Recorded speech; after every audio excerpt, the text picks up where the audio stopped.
Hello everyone, welcome to mobile bus. আজকে আমি কথা বলবো রিয়েলমির রিসেন্টলি আসতে যাওয়া নতুন একটি স্মার্টফোন রিয়েলমি 11 প্রো প্লাস। এই স্মার্টফোনটি তো রিসেন্টলি গ্লোবাল মার্কেটে এই স্মার্টফোনটি লঞ্চ হতে যাচ্ছে। বেশ ভালো প্রাইস রেঞ্জেই পাওয়া যাবে এই স্মার্টফোনটি। বেশ ভালো কিছু অফার করছে, ভালো ক্যামেরা, ভালো প্রসেসর এবং ভালো কোয়ালিটিফুল ডিসপ্লে সহ বেশ অসাধারণ ডিজাইনের সাথে এসেছে রিয়েলমি 11 প্রো প্লাস এই স্মার্টফোনটি দুইটি ভাগে ওয়েট থাকছে 183 গ্রাম এবং 189 গ্রাম। এই স্মার্টফোনটির থিকনেস 8.7 মিলিমিটার। এই স্মার্টফোনটি পাওয়া যাবে তিনটি কালারে, ব্ল্যাক, গ্রিন এবং গোল্ড কালারে।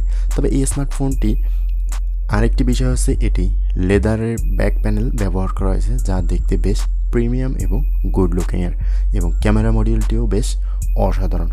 এরপরে আসি এই স্মার্টফোনটির ডিসপ্লের দিকে। ফোনটিতে ব্যবহার করেছে 6.7 ইঞ্চির অ্যামোলেড 1 বিট কালার্স HDR10+ এবং 120 হাজের রিফ্রেশ রেট। আর ফোনটির ডিসপ্লে রেজুলেশনে থাকছে 1080x2412 পিক্সেল। আর ফোনটির পিক্সেল ডেনসিটি থাকছে 394 ppi এবং বেশ ভালো কোয়ালিটির ডিসপ্লে ব্যবহার করেছে এই স্মার্টফোনটিতে। বাজেট অনুযায়ী বেশ ভালো কিছুই বলা চলে। এরপরে আসি এর হাইলাইটিং ক্যামেরার দিকে। ফোনটিতে ব্যবহার করেছে 200 মেগাপিক্সেলের এক মেইন ক্যামেরা এবং সাথে ব্যবহার করেছে একটি 8 মেগাপিক্সেলের আল্ট্রা ওয়াইড এবং একটি 2 মেগাপিক্সেলের ম্যাক্রো সেন্সর। আর এখানে আরও একটি বিষয় হচ্ছে এটিতে 4K রেজুলেশন এবং 30 fps ভিডিও রেকর্ড করার সুযোগ থাকছে EIS এর সাপোর্ট। এবং ফ্রন্ট ফেসিং ক্যামেরা ব্যবহার করেছে 32 মেগাপিক্সেলের একটি ওয়াইড অ্যাঙ্গেল। আর এটি দিয়ে ভিডিও রেকর্ড করার সুযোগ থাকছে 1080p 30 fps রেজুলেশনে। তবে এখানে 40 হলে বিষয়টা আরও বেটার হতো।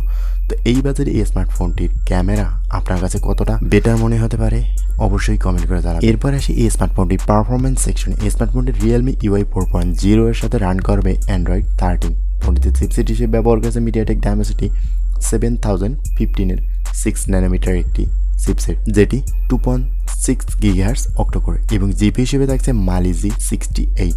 আর ফোনটি পাওয়া যাবে তিনটি ভেরিয়েন্টে, 12GB 256GB এবং 12GB 512GB এবং 12GB 1TB। এই তিনটি ভেরিয়েন্ট পাওয়া যাবে। বেশ ভালো কিছুই অফার করছে এই স্মার্টফোনটির পারফরমেন্স সেকশনে। এরপর আসি এই স্মার্টফোনটির ব্যাটারি সেকশনে। ফোনটিতে থাকছে 5000 mAh একটি ব্যাটারি।